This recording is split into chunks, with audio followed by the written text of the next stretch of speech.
الحمدللہ رب العالمین والصلاة والسلام علی رسولہ الکریم وعلی آلہ واصحابہ اجمعین اما بعد واعوذ باللہ من الشیطان الرجیم بسم اللہ الرحمن الرحیم یا ایھا الناس قد جاءتکم موعظۃ من ربکم وشفاء لما فی الصدور وَهُدًى وَرَحْمَةٌ لِّلْمُؤْمِنِينَ بسم اللہ الرحمن الرحیم رب اشرح لی صدری ویسر لی امری واحلل عقدۃ من لسانی یفقہوا قولی۔ میرے عزیز سامعات، درس قرآن مجید میں آپ سب کا تہہ دل سے خیر مقدم ہے۔ السلام علیکم ورحمۃ اللہ وبرکاتہ۔ کیسے آپ سبھی لوگ؟ پنکچول پیپل جو ٹائم سے پہلے آ جاتے ہیں، خیریت سے ہیں؟ الحمدللہ۔ اللہ تعالیٰ آپ کو اچھا رکھے، صراط مستقیم پر رکھے، آپ کو اور زیادہ پنکچول بنائے، آپ کو عافیت میں رکھے، آپ کو خوشحال رکھے، اور اللہ تعالیٰ آپ کو دنیا اور آخرت کی کامیابی اور سربلندی نوازے، آمین۔ درس قرآن میں کون سی سورہ چل رہی ہے؟ سورہ الحج۔ تو سورہ حج میں ہم لوگوں نے لاسٹ ویک کس آیت تک مکمل کیا تھا؟ بالکل صحیح، آیت نمبر 15 تک۔ تو آیت نمبر 15 تک ہم لوگ کر چکے ہیں، تو آج ہم لوگ باقاعدہ طور سے آیت نمبر 16 آنورڈس جانیں گے، لیکن اس سے پہلے چھوٹا سا ریویژن، کریکٹ۔ تو ہم لوگوں نے لاسٹ ویک آیت نمبر 12 to 15 کیا تھا، تو بس لاسٹ ویک کا ہی ریویژن دیں گے، باقی تفصیل سے آپ کو پڑھنا آپ کا ہوم ورک ہے۔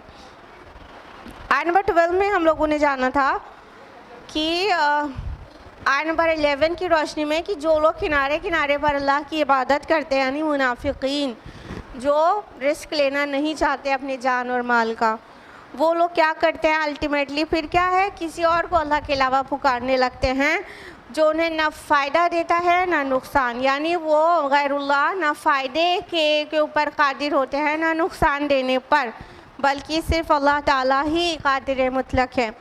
آیت نمبر 13 میں یہ جانا تھا کہ اور وہ جو اس کو پکارتا ہے اللہ تعالیٰ کے علاوہ کسی اور کو، تو ایکچولی وہ اس کے نقصان سے قریب تر ہے بجائے کہ فائدے کے، ٹھیک ہے؟ نقصان اس کا بہت زیادہ نیئر ہے اور فائدہ اس کا کچھ بھی نہیں ہے، اور نقصان تو سٹارٹ ہی ہو جاتا ہے اس کو پکارنے کے بعد، جیسا کہ شرک ہو جاتا ہے اور ایمان رخصت ہو جاتا ہے۔ آیت نمبر 14 میں ہم لوگوں نے جانا تھا بہت ہوپ والی آیت کہ اللہ تعالیٰ ان لوگوں کو جو لوگ ایمان لائے اور نیک عمل کیے جنتوں میں داخل کریں گے، جن کے جو باغ ہیں، جن کے نیچے نہریں بہہ رہی ہیں، اور اللہ تعالیٰ کو اس کام سے روکنے والا کوئی بھی نہیں، کیونکہ اللہ تعالیٰ وہ کرتے ہیں جو خود وہ چاہتے ہیں۔ تو اللہ تعالیٰ ہم کو ان میں سے بنائے، آمین۔ آیت نمبر 15 کو بہت تفصیل سے ہم لوگوں نے جانا تھا، بالکل بھی تفصیل میں جانے کا موقع نہیں ہے کہ آیت نمبر 15 کا کیا میسج، ہم نے کتنے انٹرپریٹیشنز آپ کو بتائے تھے۔ تو جس کو ریکال نہیں ہو پائے وہ یوٹیوب پر دیکھ لے آیت نمبر 15 کا انٹرپریٹیشن۔ اس کا ترجمہ یہ ہے کہ جس شخص کا گمان یہ ہو کہ اللہ تعالیٰ اس کی ہرگز مدد نہیں کرے گا دنیا اور آخرت میں، تو اسے چاہیے کہ وہ ایک رسی آسمان کی طرف تان لے اور پھر قطع کر دے، کاٹ دے، پھر دیکھے کہ اس کی اس تدبیر سے اس تدبیر سے اس کے غصے میں کوئی کمی آتی ہے کیا جو اس کو پہلے سے ہو رہا تھا۔ تو اس کے کئی انٹرپریٹیشنز ہم نے آپ کو بتائے تھے، آپ ریکال نہیں کر پائیں تو یوٹیوب کو آپ دیکھ لیجئے گا۔ تو ہم لوگ اتنا مختصر سے ریویژن کے بعد اب باقاعدہ طور سے آیت نمبر 16 آف سورہ حج سٹارٹ کریں گے۔ اعوذ باللہ من الشیطان الرجیم، بسم اللہ الرحمن الرحیم۔ وَكَذَلِكَ أَنزَلْنَاهُ آيَاتٍ بَيِّنَاتٍ وَأَنَّ اللَّهَ يَهْدِي مَن يُرِيدُ۔ اور اسی طرح ہم نے نازل کیا ہے اس قرآن کو روشن نشانیوں کی شکل میں، اور یہ کہ اللہ ہدایت دیتا ہے جس کو چاہتا ہے۔ یعنی اللہ تعالیٰ نے قرآن مجید کو آیات بینات بنایا۔ ایک تو وہ آیت ہے اللہ کی، وہ نشانی ہے، اور ساتھ ہی واضح نشانیاں ہیں۔ بین اس چیز کو کہتے ہیں جو از خود واضح ہو، جس کے لیے کسی چیز کی دلیل کی ضرورت بھی نہ ہو. آفتاب آمد دلیل آفتاب. جب سورج نکل آتا ہے تو پھر کسی کی دلیل کی ضرورت پڑتی ہے کیا؟ تو قرآن مجید اتنا بین ہے، اتنا واضح ہے، از خود واضح ہے، ذرا سا اس میں غوطہ زنی کرے کوئی تو اسے واضح ہو جائے گا کہ یہ حق ہے. تو اللہ تعالیٰ نے جو قرآن حکیم میں جو آیات نازل کی ہیں، جو اس کی یونٹس ہیں، اس کو ہم آیت کہتے ہیں، سب کو پتہ ہے. اور آیت مینس نشانی ہوتی ہے، سائن. تو جو قرآن مجید کی ایک ایک یونٹ ہے، وہ ایک ایک اللہ کی ایک ایک نہیں، بہت بہت ساری نشانیاں ہیں اس کے اندر، اور وہ اتنی واضح نشانیاں ہیں کہ اس کے لیے کسی فردر دلیل آرگیومنٹ کی ضرورت بھی نہیں ہے. تو اللہ تعالیٰ اس کتاب کو نازل کر کے جس کو چاہتا ہے ہدایت دیتا ہے. اچھا یہاں پہ میں یرید، جس کو چاہتا ہے، یہ بھی ٹرانسلیشن ہو سکتا ہے جو ہدایت پانا چاہتا ہے. ٹھیک ہے، اللہ تعالیٰ ہدایت دیتا ہے جس کو چاہتا ہے، یہ بھی ہو سکتا ہے. اللہ تعالیٰ ہدایت دیتا ہے جو ہدایت پانا چاہتا ہے. من یرید تو من کو تو دونوں طرف منسوب کر سکتے ہیں. تو جو ہدایت پانا چاہتا ہے اللہ تعالیٰ اس کو ہی ہدایت دیتے ہیں. اللہ تعالیٰ ٹھوس کر کسی کو بھی ہدایت نہیں دیتے. واللہ لا یہدی القوم الفاسقین. اللہ تعالیٰ فاسق لوگوں کو، نہنجاروں کو ہدایت نہیں دیتے. سورہ توبہ سورہ نمبر 9 آیت نمبر 24. تو اللہ تعالیٰ فرما رہے ہیں کہ یہ جو روشن نشانیاں ہیں قرآن حکیم میں جو نازل کی گئی ہیں، یہ اس کے ذریعے لوگ ہدایت حاصل کرتے ہیں، لیکن ہدایت نصیب اس کو ہی ہوتی ہے جس کو طلب ہدایت ہوتی ہے. جس کو طلب ہدایت نہ ہو اس کو کوئی ٹھوس کر راہ راست پر لا نہیں سکتا، نہ کوئی داعی، نہ کوئی رسول، اور نہ اللہ تعالیٰ ہی ٹھوس کر ہدایت دیتا ہے کسی کو. تو ہدایت اسی کو ملتی ہے جو پانا چاہتا ہے. جو لوگ کہتے ہیں جب ہم بھی ان کی طرح علم والے ہو جائیں گے نا تو ہم بھی سدھر جائیں گے، جب اللہ ہمیں ہدایت دے دے گا نا تو ہم بھی سنور جائیں گے، تو وہ دن کبھی بھی نہیں آئے گا کہ انسان اللہ کی طرف بالکل نہ پلٹے اور ہدایت کی طلب دل میں بالکل نہ رکھے، اور اللہ تعالیٰ وہ دن لا دے کہ ٹھوس دے اس کے دل میں ہدایت، اور پھر وہ ہدایت والا ہو جائے. ایسا نہیں ہوتا. جو انسان ہدایت پانا چاہتا ہے اللہ تعالیٰ اسے ہدایت دے دیتے ہیں. آیت نمبر 17 ہے، ان الذین آمنوا والذین ہادوا والصابئین والنصارى والمجوس والذین اشرکوا. یقیناً وہ لوگ جو ایمان لائے ہیں اور جو یہودی ہیں اور مجوسی اور عیسائی ہیں اور جن لوگوں نے شرک کی روش اختیار کی ہے، ان اللہ یفصل بینہم یوم القیامہ ان اللہ علی کل شیء شہید. یقیناً اللہ فیصلہ کرے گا ان کے مابین قیامت کے دن. یقیناً اللہ ہر چیز پر گواہ ہے. اب اللہ تعالیٰ فرما رہے ہیں کہ یہ جتنے مختلف گروپ آف پیپل ہیں ان کے درمیان اللہ تعالیٰ روز قیامت فیصلہ کرے گا. ان گروپ آف پیپل میں اللہ تعالیٰ نے کن کا ذکر کیا سنیے. ان الذین آمنوا، جو لوگ ایمان لائے ہیں، یعنی جو محمد الرسول اللہ صلی اللہ علیہ وسلم پر ایمان لے آئے، آپ کو رسول مانا اور آپ کی دعوت پر لبیک کہا، اور آپ نے اللہ کو انٹروڈیوس کیا، اور آپ نے آخرت کی دعوت دی ایمان لانے کی، ان سب کو مان لیا.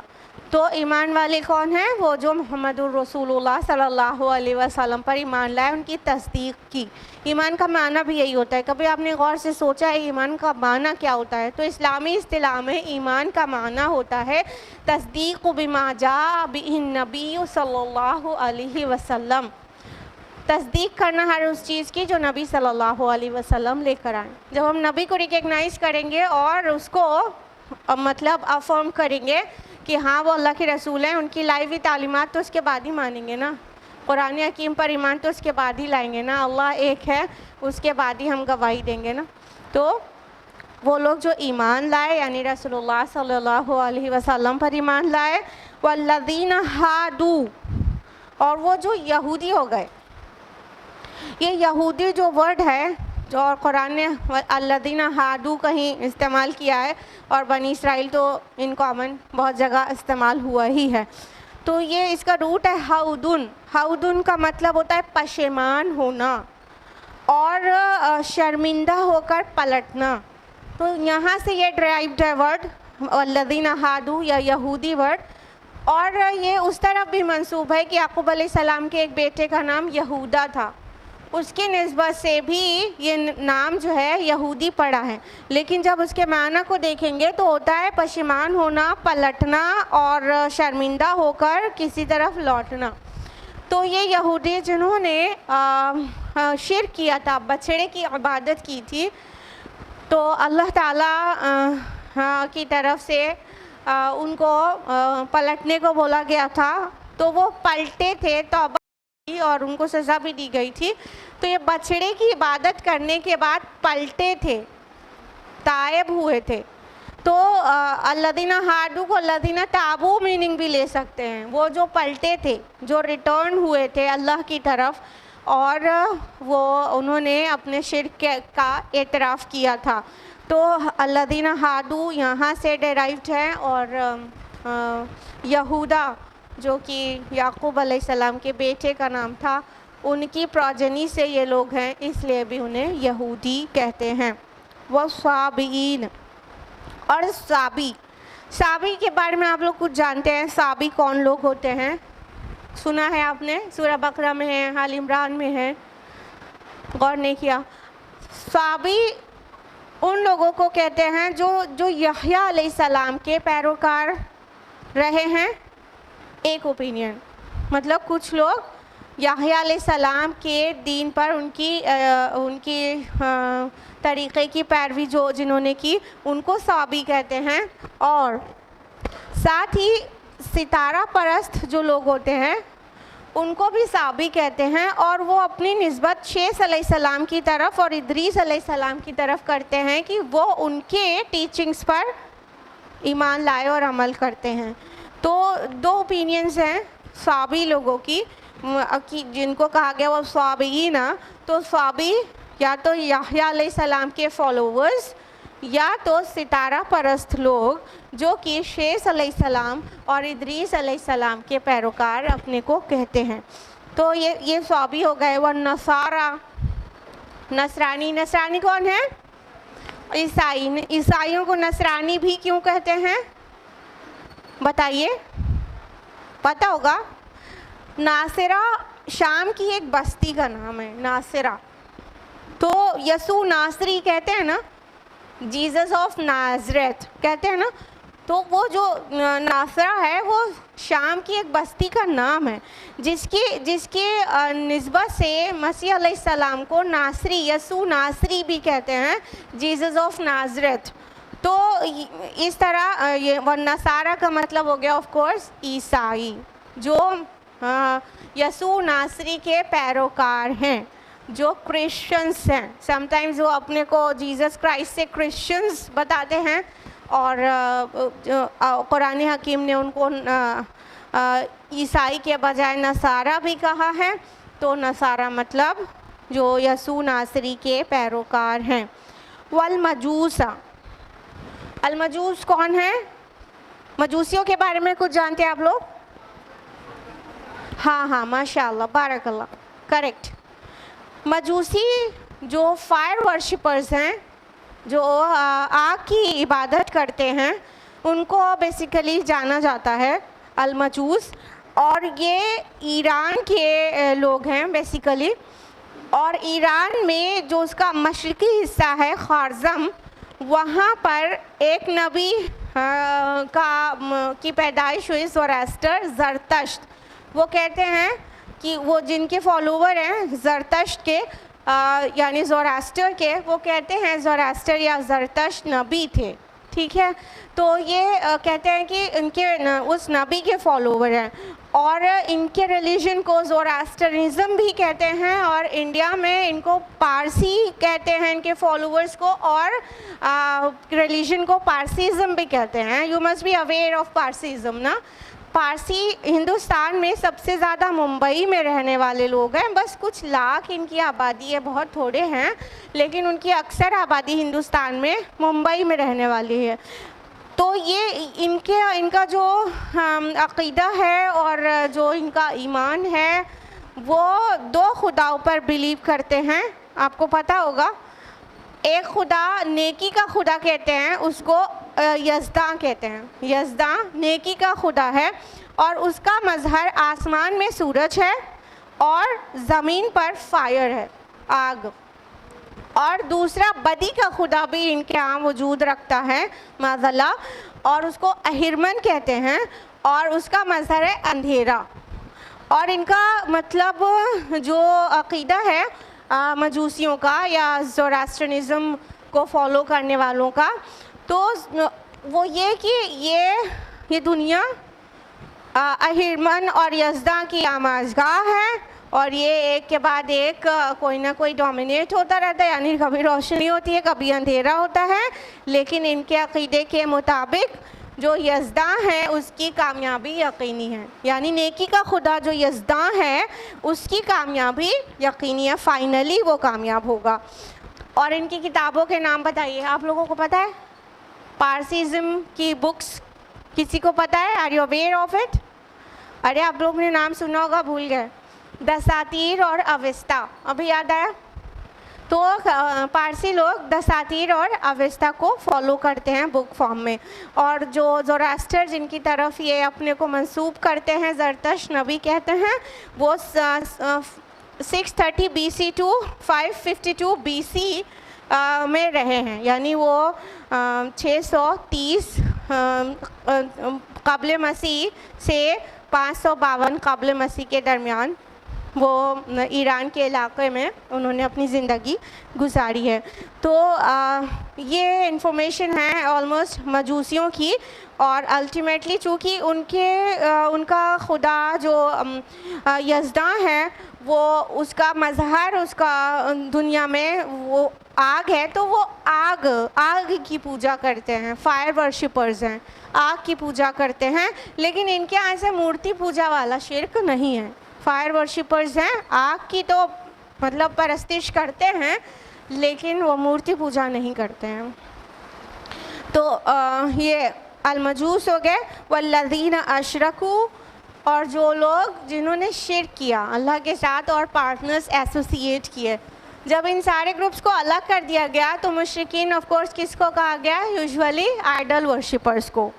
مکہ میں اور عرب میں آئیڈل ورشپرز تھے, بہت سارے بت تھے ان کے, الگ الگ لوگ الگ الگ بت سے زیادہ وہ عقیدہ رکھتے تھے, اور وہ اسے مراد ہیں. اینڈ آف کورس یہ جو مشرکین ہند ہیں وہ بھی یہ بھی آئیڈل ورشپرز ہوتے ہیں اور وہ مورتی پوجا کرتے ہیں. تو فرمایا اللہ تعالیٰ نے, آپ پھر سے ترجمہ سنیے آیت کا, کہ یقیناً وہ لوگ جو ایمان لائے اور جو یہودی ہو گئے اور جو سابی ہیں اور جو مجوسی ہیں اور نصرانی ہیں اور جو لوگ شرک کرتے ہیں, ان سبھی کے درمیان اللہ تعالیٰ قیامت کے دن فیصلہ کرے گا اور اللہ تعالیٰ ہر چیز پر گواہ ہے. یعنی یہ سب نے اپنا اپنا جو وے آف لیونگ ہے, وے آف ورشپ ہے, way of leading and conducting life ہے, یہ سب نے اپنا الگ الگ بنا لیا ہے اور سب کہہ رہے ہیں میں حق پر ہوں, میرا طریقہ صحیح ہے, میرا عقیدہ صحیح ہے, میرا جینے کا جو اسٹائل ہے وہ صحیح ہے. تو اللہ تعالیٰ فرما رہے ہیں کہ ہم ان کے درمیان فیصلہ کریں گے قیامت کے دن. دیکھا جائے تو اللہ کی کتابیں ہر دور میں جو ڈیوائن اوریجن کی بکس ہیں, تورات, زبور, انجیل, قرآن مجید, اور وہ کتابیں جو جن کا نام قرآن میں آیا ابھی نہیں, اللہ کی کتابیں ہر دور میں فیصلہ کرتی رہی ہیں. ابھی بھی قرآن مجید الفرقان ہے اور وہ فیصلہ کرتا ہے حق اور باطل کے درمیان.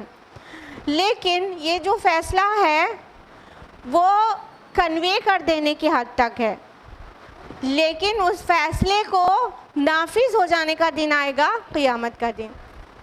یعنی یہ ڈفرینشیٹ تو کر دیتی ہے اللہ کی کتابیں اور اب قرآن حکیم, یہ حق اور باطل کا فیصلہ تو یہ اس طرح کر دیتی ہے کہ مطلب یہ چیز بین ہے، حق ہی ہے اور یہ واضح ہے تو بالکل حق ہی ہو کے رہے گا، اور جو چیز غلط ہے وہ ثابت کر دیتا ہے قرآن حکیم کی یہ چیز غلط ہے۔ لیکن یہ جو ڈسپیوٹ ہے لوگوں کا، ان کے درمیان فیصلہ اللہ تعالیٰ قیامت کے دن کریں گے، اور وہ مان لے گا، سامنے والا وہ مان لے گا کہ ہاں کون حق پر تھا اور کون باطل پر۔ ابھی تو کوئی نہیں مان رہا نا، قرآن تو بول رہا ہے کہ وہ حق ہے لیکن مان نہیں رہے، سب اپنے طریقے پر عامل ہیں اور سب اپنے طریقے پر خوش ہیں اور صحیح سمجھ رہے ہیں اس کو۔ ورنہ پہلے ابتدا میں تو سارے دنیا کے لوگ ایک ہی عقیدے، ایک ہی ایمان، ایک ہی فیتھ پر تھے۔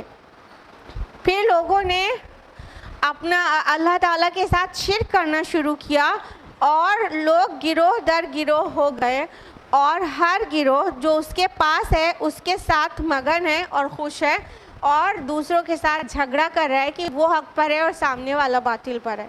تو اللہ تعالیٰ نے واضح کر دیا ہے قرآن حکیم میں کہ اللہ تعالیٰ حق کے ساتھ فیصلہ کریں گے۔ یہاں تو بڑے بڑے گروہوں کا ذکر ہوا کہ جو لوگ ایمان لائے اور جو یہودی ہوئے، نصرانی ہوئے، مجوسی ہوئے، صابی ہوئے اور مشرکین، ان سب کے درمیان اللہ فیصلہ کر دے گا۔ لیکن یہاں تو الذین آمنوا کے دعوے دار، ان کے درمیان فرقے ہیں، ان کے درمیان اختلافات ہیں، ان کے درمیان بہت سارا انتشار ہے اور ٹکڑے ٹکڑے ہو گئے، اور سب ہر ایک اپنا حق پر ہونا کلیم کر رہا ہے اور سامنے والے کو غلط بتا رہا ہے۔ تو ان کے درمیان بھی اللہ تعالیٰ روز قیامت حق کے ساتھ فیصلہ کر دیں گے، حق کے ساتھ، کہ کون ایکچولی حق پر تھا، کس کے اندر خلوص تھا، کس نے رب اور رسول کی مانی ہے، کس نے رسول کے سنتوں پر عمل کی ہے اور کس نے خود ساختہ سنتیں ایجاد کر کے رسول کی طرف منسوب کر دی ہیں۔ تو ان کے درمیان بھی جو ایک ایک ریلیجن میں بہت سارے فرقے ہوتے ہیں، lots and lots of sects in a single religion we have نا، چاہے مسلمان ہو افسوس کے ساتھ، اور چاہے یہودی اور نصرانی ہو، ان سب کے یہاں بھی بہت بہت بہت سارے سیکٹس ہیں، بہت سارے فرقے۔ تو ان سارے فرقے، چھوٹے فرقوں کے درمیان، بڑے فرقوں کے درمیان، سب کے درمیان اللہ تعالیٰ حق کے ساتھ فیصلہ کر دیں گے کہ ایکچولی حق کو کس نے فالو کیا، اور اس کے اوپر وہ بتایا، اشارہ دیا جا چکا ہے کہ ہدایت پر صرف وہی لوگ ہوں گے جو ایکچولی ہدایت کی طلب رکھتے ہیں، جن کے دل میں عصبیت ہے کہ ہم اپنا فرقہ، اپنا اسکالر، اپنا مطلب وے آف کنڈکٹنگ لائف، بس اس سے مطمئن ہیں، اور دوسرا کوئی چیز ملے گی تو ہم اسے اپنے حساب سے مولڈ کر کے لیں گے تو لے لیں گے، نہیں مولڈ ہو پائے گا تو اسے ریجیکٹ کر دیں گے۔ ایک ہوتا نا عصبیت، فرقہ وارانہ عصبیت۔ تو اگر اس طرح کی عصبیت ہوگی تو اس کو ہدایت کیوں کر ملے گی؟ قرآن پڑھے گا وہ، لیکن اس کو اللہ تعالیٰ ہدایت نہیں دیں گے۔ اور ایک انسان ہوگا، وہ جو بھی یہاں پر بھی ہے، اس کے دل میں یہ چاہ رہے گی کہ اے رب مجھے صراط مستقیم دکھا دے، اے اللہ بہت سارے ڈیویژنز ہیں اور بہت سارے ڈویژنز ہیں، اور اے اللہ ہم آپ کی طرف رجوع کرتے ہیں، ہم کو حق کی طرف رہنمائی کر دے ہماری، اور ہمیں سیدھا راستہ دکھا دے۔ یہ دعا کے ساتھ پھر وہ جو کوئی بھی اسکالر کی کتاب پڑھے، اسکالرس تھوڑی نا فرقہ پھیلاتے ہیں، ان کے فالوورز پھیلاتے ہیں، وہ کوئی سی بھی کتاب پڑھے گا، حق اللہ تعالیٰ اس پر واضح کر دیں گے۔ تو یہ اس کے پہلے والی آیت پہ بہت صاف بیان آ چکا ہے کہ طلب ہدایت جس کے پاس ہوگی اسی کو ہدایت ملے گی، اور جو میں تو صحیح، باقی سارا اسٹڈی اس کی اس حساب سے ہوگی کہ اپنے سوچ، اپنے فکر، اپنے جو طرز زندگی ہے اس کو صحیح ثابت کرنے کے لیے پروف نکالنا ہے، تو بس اس کو مل جائے گا اس کے کام کا پروف کہیں نہ کہیں، اور اس کو مولڈ کر کے نہیں ملے گا تو مولڈ کر لے گا اپنے وے میں، لیکن وہ ہدایت پر رہے اس کی کوئی گارنٹی نہیں ہے۔ ہدایت اسی کو ملتی ہے جو دل کی عصبیت سے پاک ہو کر اللہ تعالیٰ سے دعا گو رہتا ہے اللہ ہمیں راہ ہدایت آپ دکھا دیجئے، ہم فقیر ہیں آپ کے در کے کہ آپ ہم کو دکھا دیں کہ کیا حق ہے اور کیا باطل ہے۔ تو آیت نمبر 18 ہے أَلَمْ تَرَ أَنَّ اللَّهَ يَسْجُدُ لَهُ مَن فِي السَّمَاوَاتِ وَمَن فِي الْأَرْضِ، کیا تم نے دیکھا نہیں کہ اللہ کے سامنے سرو سجود ہیں جو آسمانوں اور جو زمین میں ہیں، والشمس والقمر اور سورج اور چاند، والنجوم اور ستارے، والجبال اور پہاڑ، والشجر اور درخت، والدواب اور چوپائے، وکثیر من الناس اور لوگوں میں سے بھی بہت سارے، وکثیر حق علیہ العذاب اور بہت سے انسان ایسے ہیں جو عذاب کے مستحق ہو جاتے ہیں، ومن یہن اللہ فما لہ من مکرم اور جس کو اللہ ہی رسوا کر دے تو پھر اسے عزت دینے والا کوئی نہیں، ان اللہ یفعل ما یشاء یقیناً اللہ کرتا ہے جو چاہتا ہے۔ یہ آیت سجدہ ہے۔ اللہ تعالیٰ فرما رہے ہیں آیت نمبر 18 میں کہ کیا تم نے دیکھا نہیں کہ اللہ تعالیٰ کے آگے کتنے ہی اللہ کی مخلوق مطلب کہ آلموسٹ سبھی مخلوق اللہ کے آگے سجدے میں ہیں۔ کون کون سی مخلوق کا ذکر الگ سے کیا گیا نام لے کر؟ جو کچھ بھی آسمانوں میں اور جو کچھ زمین میں، آسمانوں کی تمام مخلوق اور زمین کی۔ آسمانوں میں کون کون سی مخلوق ہے اللہ کی کریشنز؟ اینجلز ہیں، فرشتے اور سٹارز ہیں، گیلیکسیز ہیں وغیرہ وغیرہ، ٹھیک ہے، سارے نظام فلکی اور اسپیس میں جو ہیونلی باڈیز ہیں، سیلیسٹل باڈیز، وہ سارے اللہ کے آگے سجدے میں ہیں۔ اور کون؟ والشمس والقمر اور چاند اور سورج اور چاند بھی اللہ تعالیٰ کے آگے سجدے میں ہیں، والنجوم اور ستارے بھی اور پہاڑ بھی اور درخت بھی اور جانور بھی اور لوگوں میں سے بہت سے۔ سب سے پہلے ہم لوگ سجدہ کا معنی سمجھیں گے۔ دیکھیے ایک سجدہ شرعیہ ہوتا ہے، ٹھیک ہے، شرعی سجدہ وہ کیا ہے؟ مطلب جو فور ہیڈ ہے وہ گراؤنڈ پہ رکھ دینے کا نام ہے، ایک پاسچر کا نام ہے، ایک باڈی کے ایک پوزیشن کا نام ہے سجدہ۔ تو یہ شرعی سجدہ ہے، ٹھیک ہے۔ اس کے علاوہ ایک سجدہ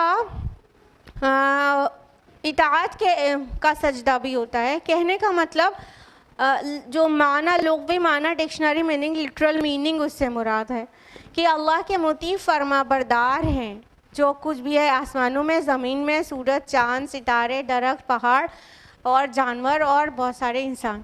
یہ اطاعت کے معنی میں ہے کہ جو تابعداری کرتے ہیں، کمپلیٹلی اوبے کرتے ہیں۔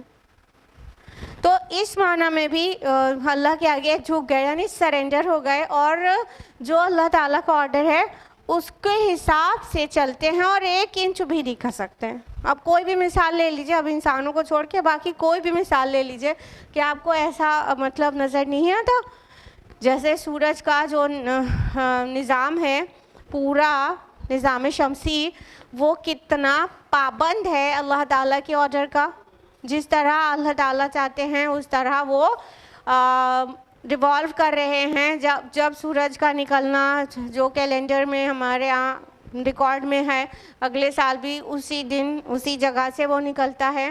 جب غروب ہونا ہے تو وہ ویسے ہی غروب ہوتا ہے۔ مطلب ایک بٹ بھی کہیں انڈسپلن نظر نہیں آتا اور ڈس اوبیڈینس نظر نہیں آتا، نافرمانی اللہ کی نظر نہیں آتی ہے کیا؟ اللہ کی دیگر مخلوقات میں کوئی نافرمانی کرتا ہوا دکھائی پڑتا ہے، چاہے سورج ہو، چاند ہو، چاہے ہوائیں ہو، بادل ہو، پہاڑ ہو، ٹھیک ہے، کوئی نافرمانی کرتا ہوا اللہ کی نظر نہیں آتا۔ لہٰذا اس معنی میں سب کے سب اللہ کے مطیع اور فرما بردار ہیں، تو لفظی معنی میں کہیں گے وہ اللہ کے آگے سجدہ ریز ہیں، سجدے میں ہیں، سرنڈر ہو چکے ہیں، اپنے کو جھکا چکے ہیں کہ اے رب آپ کی جو مرضی ہے سر تسلیم خم ہے۔ تو یہ جتنے بھی مخلوقات ہیں، جتنے بھی اللہ تعالیٰ کے کریشنز ہیں، وہ سب کے سب اللہ تعالیٰ کے 100% اوبیڈینٹ ہیں، مکمل مطیع فرما بردار، ٹھیک ہے۔ اب جب ساری مخلوق کا نام لے کر تو کہا گیا پوری فرما برداری ہے، پورا سجدہ ہے. لیکن انسانوں کا جب کا ذکر آیا تو کہا وَكَثِيرٌ مِّنَ النَّاسِ، لوگوں میں بہت سارے.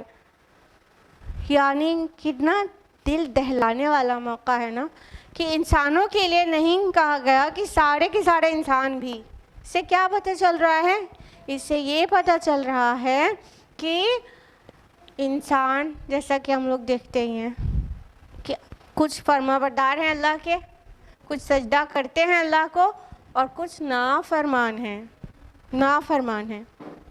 کیا دل کو دہلانے والا موقع نہیں ہے کہ جو بیسٹ آف نون کریشنز ہیں انسان، تو وہ نافرمان ہے، اور ادر کریشنز جس کو ہم جانتے ہیں وہ شعوری مخلوق نہیں ہے، وہ اللہ کی فرما بردار ہیں.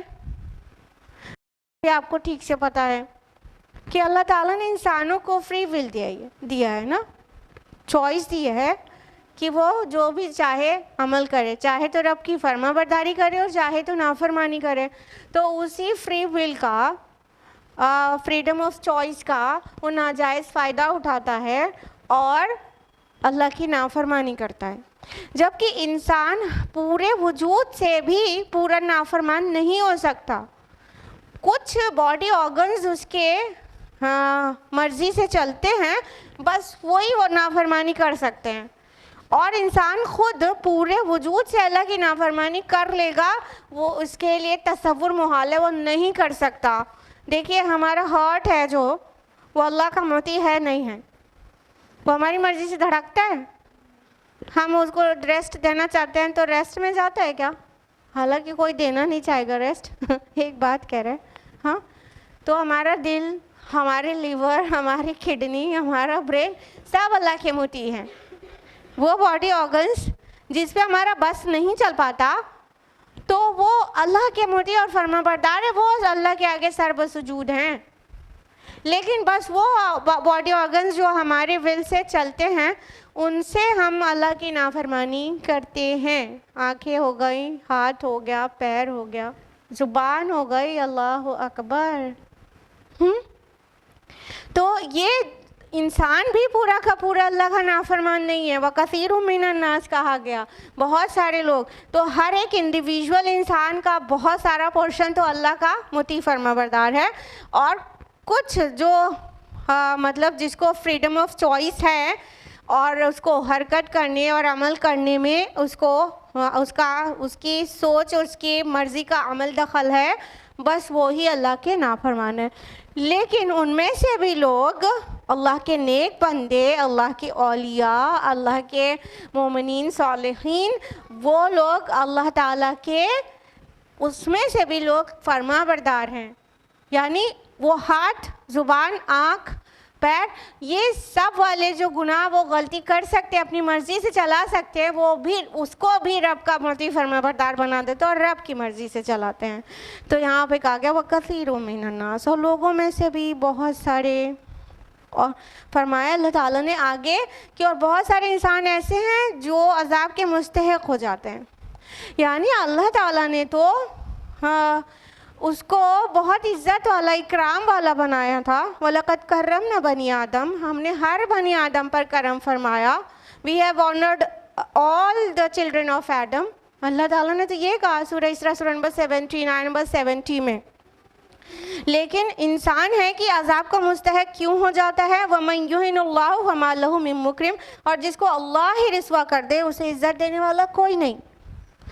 وہ انسان عذاب کا مستحق اس لیے ہو جاتا ہے کہ اس کے جن باڈی آرگنز کو اس کے فریڈم آف چوائس پہ دیا گیا تھا، اس نے اس کو غلط استعمال کیا، اس کو رب کی نافرمانی میں استعمال کیا، لہٰذا عذاب کا وہ مستحق ہو گیا.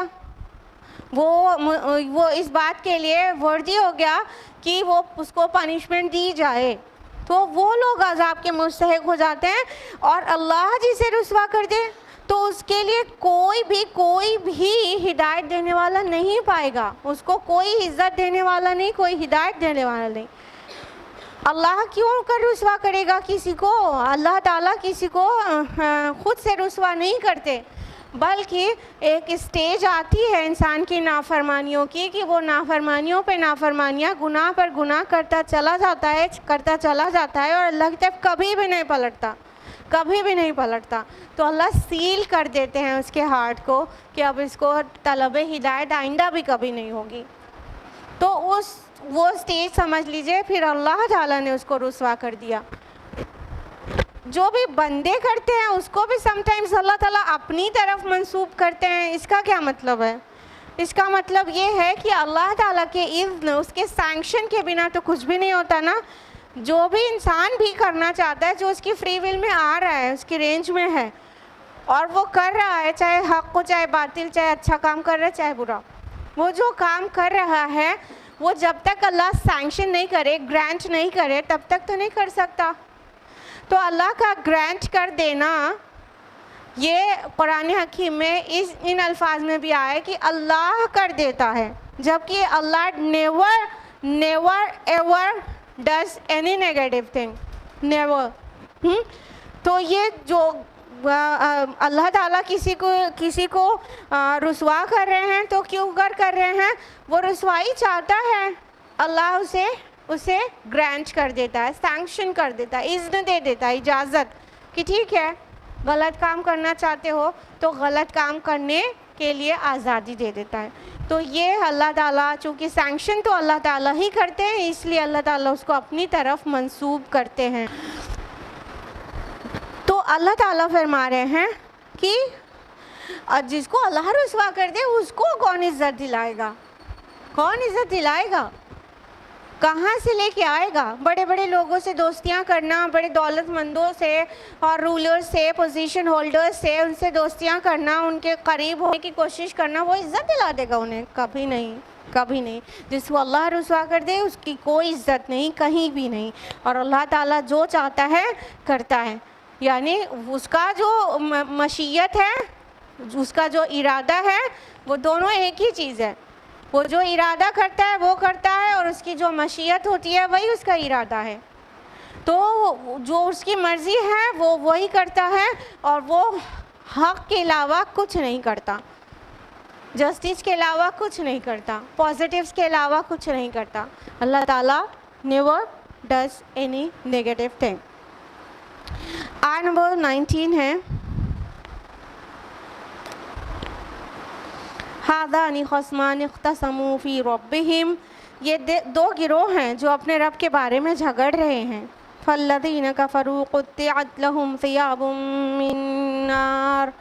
تو جو لوگ انکار کر رہے ہیں ان کے لیے آگ کے کپڑے قطع کیے جائیں گے. یصب من فوق رؤوسہم الحمیم. ان کے سروں پر کھولتا ہوا پانی بہایا جائے گا. اللہ تعالیٰ آگے فرما رہے ہیں یہ جو دو گروہ ہیں یہ آپس میں جھگڑا کر رہے ہیں.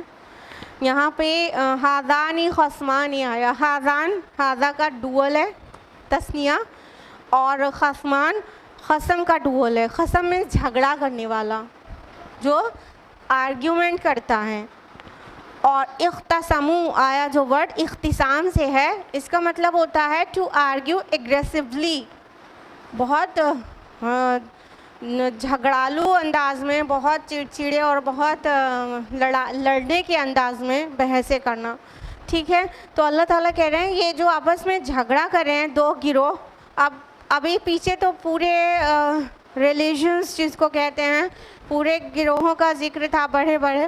اب یہاں پہ سب کو، باطل کو سب کو ملا کے ایک گروہ اور حق کو ایک گروہ بتا دیا گیا، یعنی مومنین اور غیر مومنین، مومنین اور کفار. یہ دو گروہ بتا دیا. ہذانی خصمان، یہ ہیں وہ دو گروہ جو آپس میں جھگڑا کر رہے ہیں.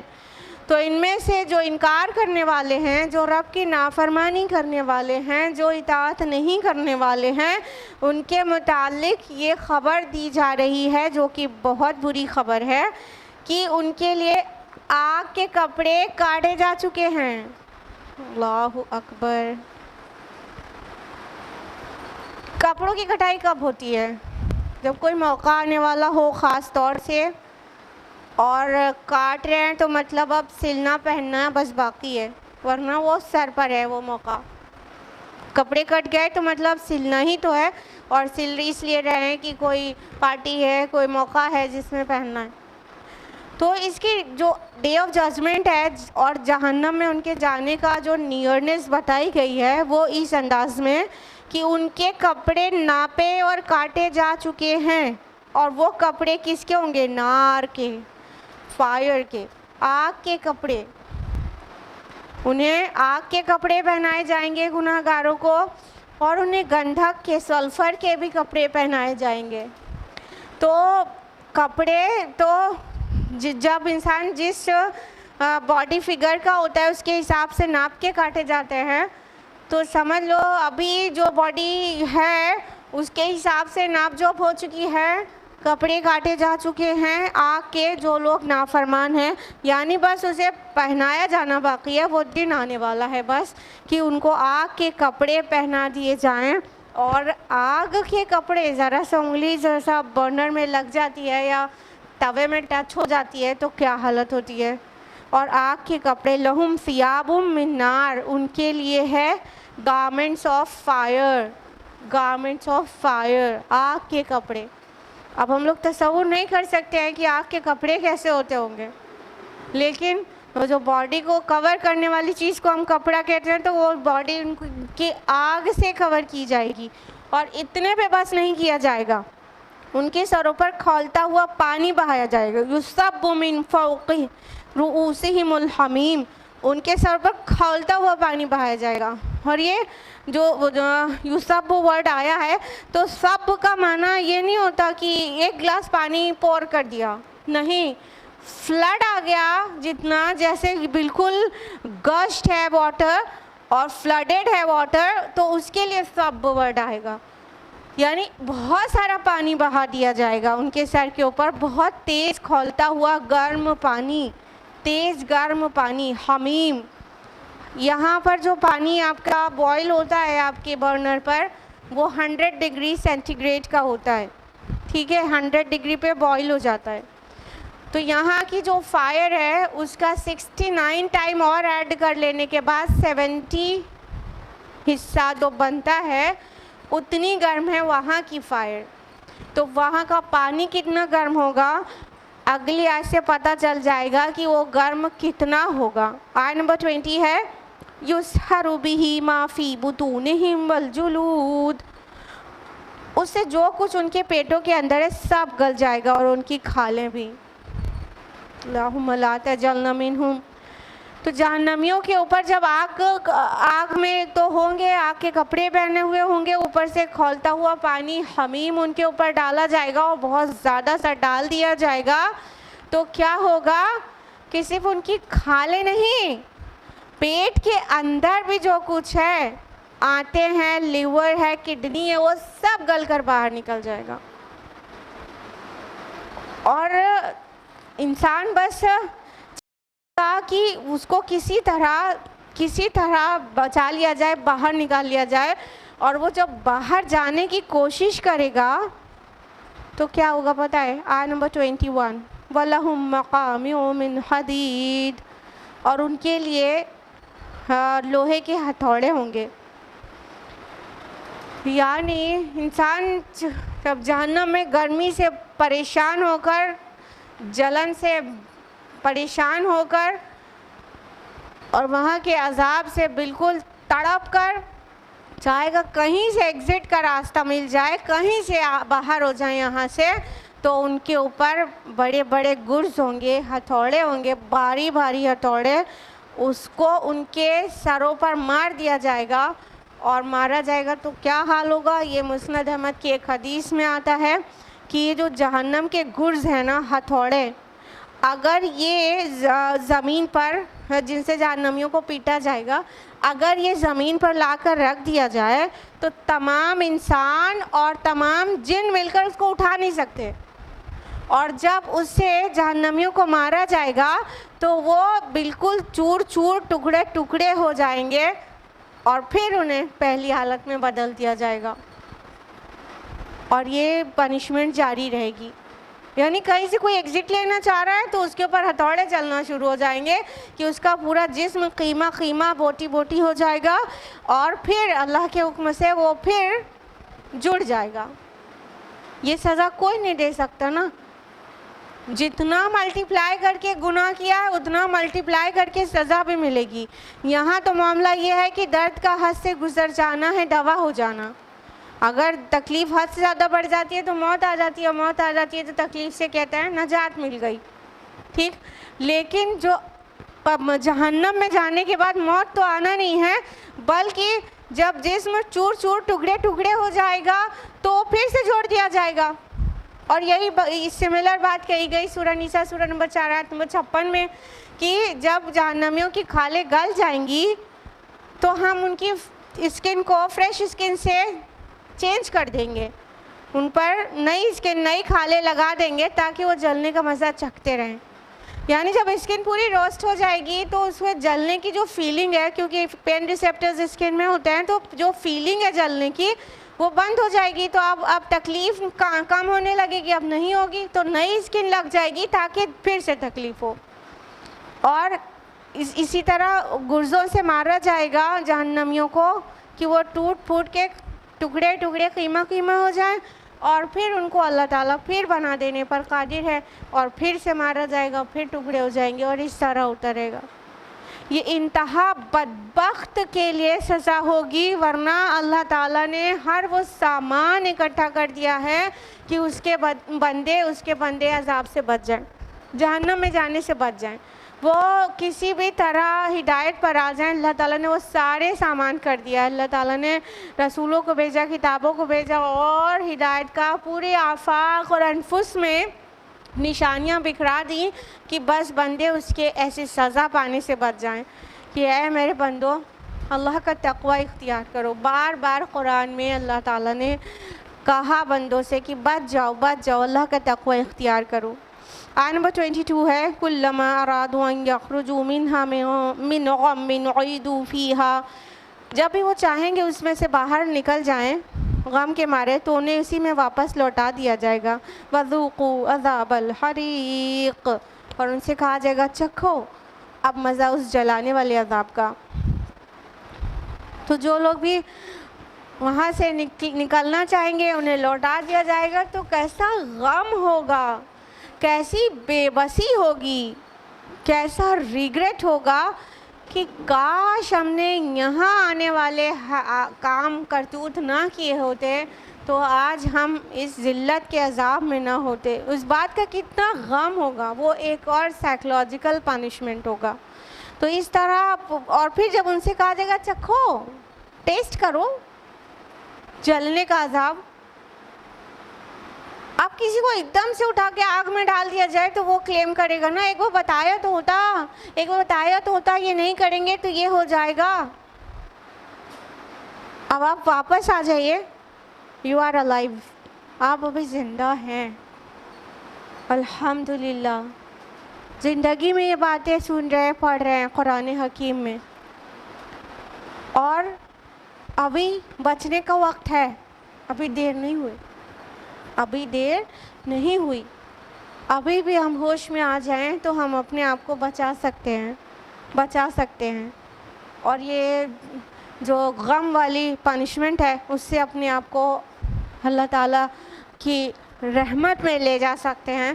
اور سائملٹینیس کنٹراسٹ آ گیا آیت نمبر 23 میں، ان اللہ یدخل الذین آمنوا وعملوا الصالحات جنات تجری من تحتها الانہار، یقیناً اللہ داخل کرے گا ان لوگوں کو جو ایمان لائے اور جنہوں نے نیک اعمال کیے ایسے باغات میں جس کے نیچے نہریں بہتی ہوں گی، یحلون فیہا من اساور من ذہب ولؤلؤا ولباسہم فیہا حریر، پہنائے جائیں گے اس میں یعنی جنت میں انہیں سونے کے کنگن اور موتی، اور اس میں ان کا لباس ریشم کا ہوگا۔ اب بس اتنا ہی تو پری ریکویزٹ ہے جنت کی، ایمان، اور دوسرا اعمال صالحات، بس یہی پری ریکویزٹ ہے۔ جنت میں جانا ہے تو یہ کرنا ہوگا۔ آپ سائملٹینیس کنٹراسٹ آ گیا، ایک دم خوف آ رہا تھا جہنم کا، کوئی بات نہیں، خوش ہو جاؤ، آپ زندہ ہو، آپ خوش ہو جاؤ. اگر ایمان اور صالح اعمال ہوئے آپ کے دامن میں تو کوئی مسئلہ نہیں، بہت زیادہ آپ کی عزت کی جائے گی اور اللہ تعالیٰ داخل کریں گے ان جنتوں میں جس کے نیچے نہریں بہہ رہی ہیں، وہ باغات ہیں، اور ان میں ان کو سونے کے کنگن، گولڈ بریسلیٹس پہنائے جائیں گے. ہم خواتین تو دنیا میں بھی پہن لیتی ہیں، لیکن مردوں کو تو بریسلیٹس گولڈ کے، کوئی بھی گولڈ جویلری حرام ہے. تو ان کو کہا جا رہا ہے کہ گولڈ بریسلیٹس اور پرل، موتی، لولو پہنایا جائے گا. لولو اس بہت قیمتی موتی کو کہتے ہیں، وہ سالہ سال لگتا ہے اس کو بننے میں، سمندر کے اندر سیپ کے پیٹ میں. ہاں، تو وہ قیمتی موتی اور سونے کے کنگن پہنایا جائے گا. منظر کشی کی جا رہی ہے شاہانہ انداز میں. تم وہاں رہو گے، بادشاہ رہو گے، اور وَلِبَاسُهُمْ فِيهَا حَرِيرٌ، اور ان کا لباس کس چیز کا ہوگا؟ ریشم کا. یہ دونوں ہی چیز مردوں کے لیے حرام ہے، ریشم بھی حرام ہے اور گولڈ بھی حرام ہے. تو جنت میں اللہ تعالیٰ جب انسان اپنے نفس کو قابو میں کر کے، اپنے آپ کو کنٹرول کر کے اللہ تعالیٰ کی فرما برداری کرے گا تو اللہ تعالیٰ جس چیز سے کنٹرول کیا ہے وہ چیز دے دیں گے، وہاں انعام میں دے دیں گے. شراب پینے کے لیے یہاں منع ہے نا، وہاں پہ تو ملے گی. اور یہاں مردوں کے لیے گولڈ اور سلک حرام ہے، تو وہاں گولڈ بریسلیٹس اور سلک پورا گارمنٹ ملے گا پہننے کے لیے. عیشی عیش، اب کیا کہنے ہیں، بس چیز کرنا ہے اس کو. اب اس گرمی سے اس ٹھنڈک کی طرف، اس آرام اور عزت اور شاہی مطلب طرز زندگی کی طرف آ جائیے کہ کس طرح اللہ تعالیٰ وہاں بادشاہ بنا دیں گے. وَهُدُوا إِلَى الطَّيِّبِ مِنَ الْقَوْلِ، اور ان کی رہنمائی کر دی گئی ہے بہترین بات کی طرف. وَهُدُوا إِلَى صِرَاطِ الْحَمِيدِ، اور ان کی رہنمائی کر دی گئی ہے الحمید کی راہ کی طرف. اب بتا دیا گیا ان کو ایسے نہیں مل گیا جنت. ایکچولی انہوں نے جو قول طیب ہے، کلمہ طیبہ ہے، قول طیب بہت کچھ ہو سکتا ہے، سب سے بیسیکلی لا الہ الا اللہ محمد رسول اللہ ہو سکتا ہے، ٹھیک ہے. تو یہ جو ایمان کی طرف اور قول طیب ہے، اللہ تعالیٰ کی حمد و تسبیح کے الفاظ، سبحان اللہ، الحمدللہ، اللہ اکبر، لا الہ الا اللہ، ولا حول ولا قوۃ الا باللہ، یہ سارے ہی قول طیب ہو سکتے ہیں، پورا قرآن بھی قول طیب ہو سکتا ہے. تو اللہ تعالیٰ فرما رہے ہیں کہ ایکچولی ان کی رہنمائی کر دی گئی تھی قول طیب کی طرف، یعنی انہوں نے راستہ جو پکڑا تھا وہ اللہ تعالیٰ کا راستہ تھا، اور ان کی رہنمائی کر دی گئی ہے الحمید کی راہ کی طرف. یعنی اللہ تعالیٰ جو تمام تعریفوں والا ہے، ستودہ صفات ہے، اس کی راہ کی طرف ان کی رہنمائی کر دی گئی تھی. یعنی انہوں نے جو راستہ لیا تھا وہ صراط مستقیم لیا تھا اور اپنے رب کی رضا کا راستہ لیا تھا، تب جو وہ آ کے نکلا ہے جنت کی طرف، اس کی ڈیسٹینیشن بنی ہے جنت. اور اس سے اوپر والی آیت میں جو کئی آیات میں وہ جو پنشمنٹ بیان کی گئی تھی، وہ صراط مستقیم پر چلتے ہوئے تھوڑی جہنم میں گر گئے تھے، وہ تو صراط مستقیم سے پگڈنڈیوں سے نکل کے اور انہوں نے غلط راستے اختیار کر لیا تھا جو جہنم کے گڑھے میں جس نے گرا دیا. یہ جو صراط مستقیم اختیار کیا تھا، اللہ کی رضا والا راستہ اختیار کیا تھا، تو الٹیمیٹلی اس عزت، اعزاز اور شاہانہ اکرام کے مالک بن گئے. اللہم ربنا اجعلنا منہم، آمین یا رب العالمین. آیت نمبر 24 تک مکمل ہوا ہے، اور یہاں تک اس سورہ کا نیچر مکی نیچر ہے. اب آیت نمبر 25 آنورڈز انشاءاللہ نیکسٹ ویک کنٹینیو کریں گے، اور وہاں سے ایک مدنی رنگ شروع ہو جائے گا اس سورہ کا. آج کے لیے اتنا ہی. اللہ تعالیٰ سے دعا ہے کہ ہم سبھی کو قرآن مجید پڑھنے، سمجھنے، غور و فکر کرنے، عمل کرنے کی توفیق عطا فرمائے، اور قرآن مجید کے میسج کو پوری دنیا میں اسپریڈ کرنے والا بنا دے. آمین یا رب العالمین. وآخر دعوانا الحمدللہ رب العالمین. والسلام علیکم ورحمۃ اللہ وبرکاتہ.